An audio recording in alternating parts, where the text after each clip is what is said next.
Hey everyone, so today we're going to talk about databases in the era of memory-centric computing.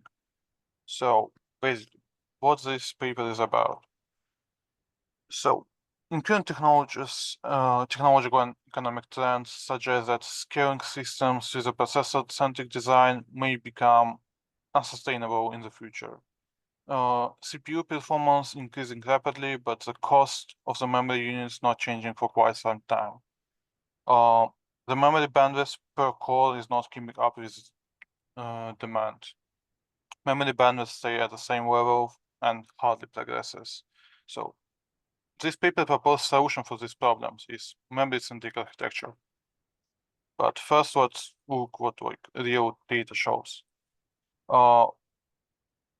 If you look at this graph on the right top corner, we can see that from 2010, the cost of DRAM hardly drops down, and the same, but the cost of GFLOPS is drastically goes down at the same time, and we can see that number of operations done by CPUs over time grows much rapidly. By like this graph in the middle, we can see that it's 4.5 times so increase in speed in word per second per decade.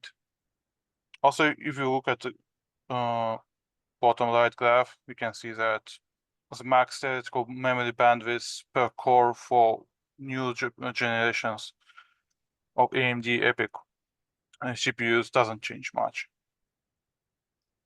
So, what are the current trends? So, Azure, Microsoft, and Google report that 50-40% of their total cost of operating is going to cost of memory. New memory technologies are unlikely to benefit general purpose architecture like HBM, for example. Doesn't help much. DRAM becomes relatively more expensive. Staging DRAM due to its static binding to microprocessors becomes even less attractive. 25% of DRAM capacity is standard. Memory wall has been used to express widening gap between processor speed and main memory access. Now, this term is multidimensional, and it represents bandwidth, capacity, and the cost. So the proposed solution that this paper tells that we change the architecture from CPU centric architecture to the memory-centric architecture. On the bottom, you can see the old architecture types. We have a CPU with a cache, I/O bus, surrounded with DRAM, SSDs, NICs.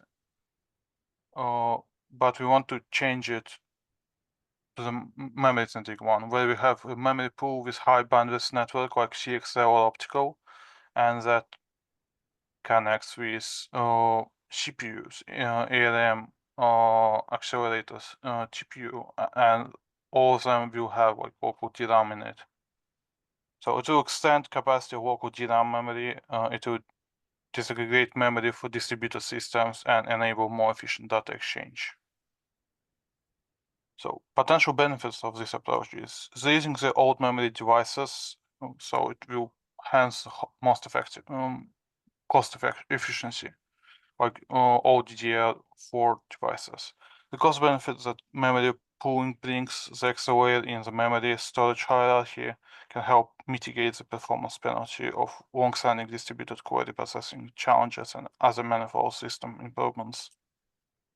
The databases now will have excessive amount of data that will help the scenarios of the data spilling. Directly and indirectly reduces the data movement cost. Sharing data can enable the system to stabilize the spike of performance in the end-to-end task execution due to the equidistant placement of the memory. So to prove their concept, they using this distributed join use case with this specification. What they're basically doing is taking a distributed join and applying to the system for the centric and memory-centric setup. They got 20% decrease in performance, but a smaller 25 according to the numbers they provided, and 1.7 times less memory usage. And you can see in the bottom graph on the left side is CPU processor-centric setup, and on the right side is memory-centric setup with memory pool attached to the network. Yeah, and memory decreased from 55 gigabytes to 32.5. Yeah, and that's it for this paper. So thank you.